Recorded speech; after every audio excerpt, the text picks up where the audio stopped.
शिक्षाविद समाज सेवी रागेंद्र स्वरूप की 23वीं पुण्यतिथि पर नेत्र शिविर का आयोजन रागेंद्र स्वरूप ऑडिटोरियम सिविल लाइंस में किया गया।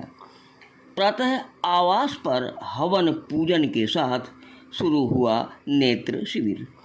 औषधियों के अलावा निःशुल्क चश्मे का किया गया वितरण। नमस्कार, आप देख रहे हैं उपदेश टाइम्स न्यूज़। मैं हूं के द्विवेदी। डॉक्टर वीरेंद्र स्वरूप मेमोरियल ट्रस्ट एवं खैराबाद आई हॉस्पिटल के सहयोग से रागेंद्र स्वरूप की 23वीं पुण्यतिथि पर एक विशाल नेत्र शिविर का आयोजन किया गया। कार्यक्रम का शुभारंभ ट्रस्ट की अध्यक्षा डॉक्टर मिनी स्वरूप व सचिव डॉक्टर अलक्षेंद्र स्वरूप ने दीप प्रज्वलित कर किया।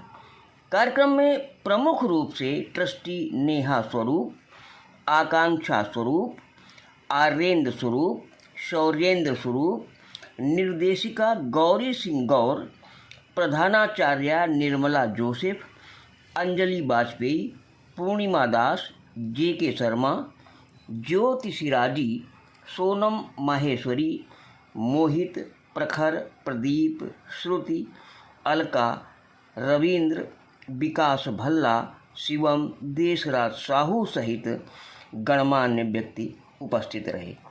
आइए सुनते हैं क्या कहा खैराबाद आई हॉस्पिटल के डायरेक्टर डॉक्टर मनीष महेंद्रा ने।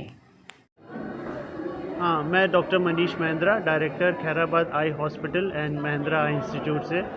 हम लोग यहाँ पे हर साल रागेंद्र स्वरूप मेमोरियल ट्रस्ट द्वारा आयोजित ये रिलीफ आई कैंप करते हैं।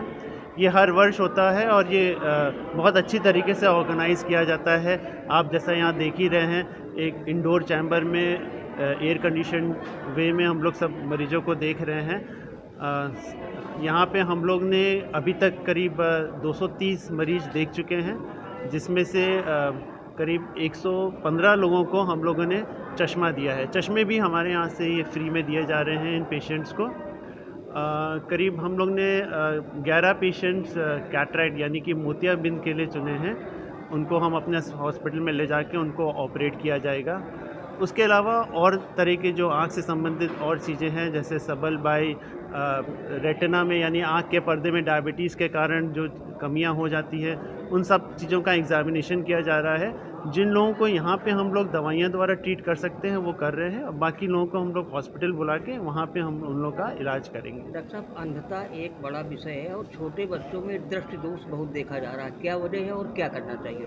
हाँ, ये आपका बहुत इंपॉर्टेंट क्वेश्चन है, क्योंकि आजकल क्या हो रहा है कि जब से कोविड हुआ है तब से हम लोग की एक्टिविटीज़ बहुत ही इंडोर एक्टिविटीज़ हो गई है। यानी कि हम लोग स्पेशली बच्चों में लैपटॉप्स, ये फ़ोन्स, गैजेट्स, इन सब का चलन बहुत ज़्यादा हो गया, तो स्क्रीन टाइम बहुत ज़्यादा बढ़ गया है। स्क्रीन टाइम के बढ़ने से जो बाहर की एक्टिविटी होती है, जो आउटडोर एक्टिविटीज़ होती है, वो बहुत कम हो गई है, और जिसकी वजह से बच्चों में बहुत चश्मे का नंबर देखा जा रहा है। इनफैक्ट ये ग्लोबली भी ये स्टडी करी गई है और इसमें ये देखा गया है कि इंडोर एक्टिविटीज़ ज़्यादा होने की वजह से, इन गैजेट्स, मोबाइल, इन सब के यूज़ होने की वजह से बच्चों में चश्मे का नंबर आ रहा है।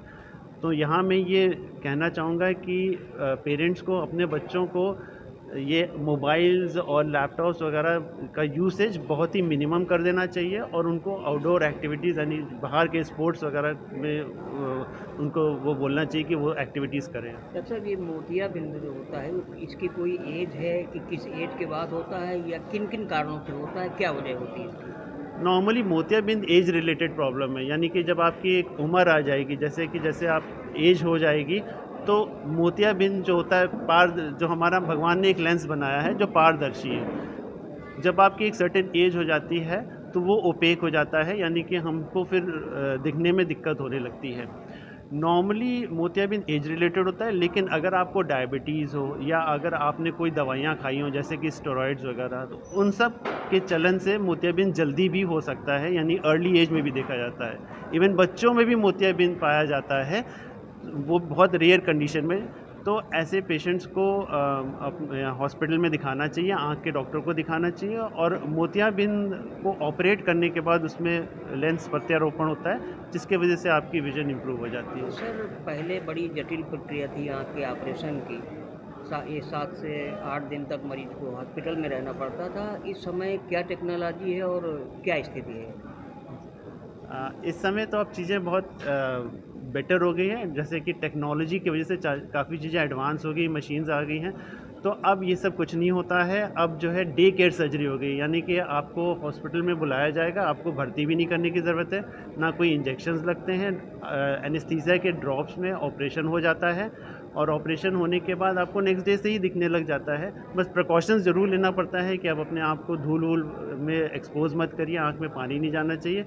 और अब ये प्रतिक्रिया बहुत आसान हो गई है और लोगों को तुरंत विजन मिल जाती है इससे। सर, पर्दे में सूजन की समस्याएं लोगों को ज़्यादा हो रही हैं, तो क्या कोई विशेष खान पान का इसमें असर होता है? क्या सावधानी मरीज को बरतनी चाहिए? हाँ, ये भी बहुत इंपॉर्टेंट क्वेश्चन है, क्योंकि आजकल हमारे यहाँ डायबिटीज़, ब्लड प्रेशर, ये सब बहुत हो गई, क्योंकि हम लोग की जो लाइफस्टाइल हो गई, जिसको हम लोग कहते हैं सेडेटिव लाइफस्टाइल हो गई, यानी कि हम लोग का जो एक्टिविटी है वो बहुत कम हो गया, हम लोग की चेयर एक्टिविटी ज़्यादा हो गई है। तो ऐसे में ये डायबिटीज़, बीपी, थायराइड, इन सब की वजह से ये सब आँखों में भी बीमारियाँ पैदा होने लगती हैं।